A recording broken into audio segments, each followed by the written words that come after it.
2020년 마지막 날인 오늘 국회에서 여야도 지난 한 해를 되돌아보고 다가오는 새해를 위한 각오를 다졌습니다. 네, 국회 취재기자 연결해서 자세한 내용 들어보겠습니다. 서영석 기자. 네, 더불어민주당은 오늘 2020년을 마감하는 마지막 정책조정회의와 종무식을 연달아 열었습니다.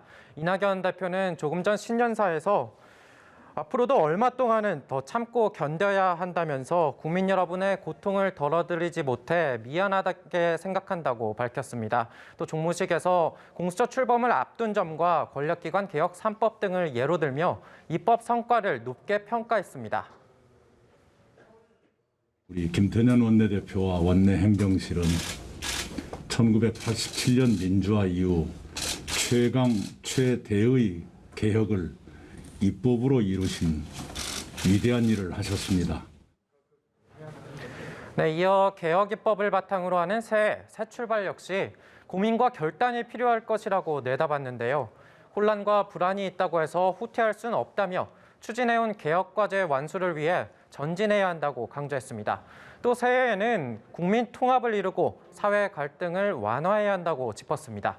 김태년 원내대표는 가장 먼저 우리나라가 방역 선도 국가로 거듭났다고 평가하며 생활 방역에 분투하고 있는 국민 모두, 그리고 최일선에서 헌신하고 있는 의료진과 방역 당국자들에게 감사 인사를 전했습니다. 김 원내대표는 맞춤형 피해 지원 대책이 1월에 신속 집행되도록 철저히 점검하겠다고 약속하고 한국판 뉴딜 등의 경제혁신 촉진 입법에 속도를 내겠다고 다짐했습니다. 자, 그리고 야권은 오늘도 정부와 여당을 향한 날선 비판을 이어갔다고요? 네, 그렇습니다. 국민의힘은 오늘 따로 종무식을 갖지 않고 비상대책위원회의를 이어갔습니다. 김종인 비상대책위원장의 발언부터 같이 들으시겠습니다.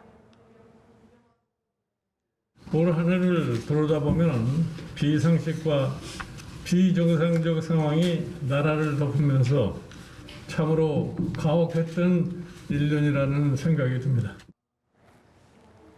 네, 김 위원장은 코로나 경제 위기, 부동산 대란, 법치와 민주주의 질서 파괴 등을 이유로 들며 조목조목 설명을 이어갔습니다.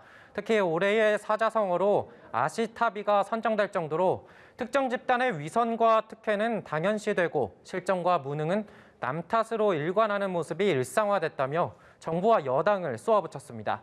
조호영 원내대표는 신년사에서 2020년 한 해는 평범한 일상이 추억이 되고 경제 위기로 시름이 깊어졌다며 새해에는 힘찬 소의 기운으로 화합과 정의가 살아 숨쉬고 경제가 역동적으로 살아나길 기대한다고 밝혔습니다.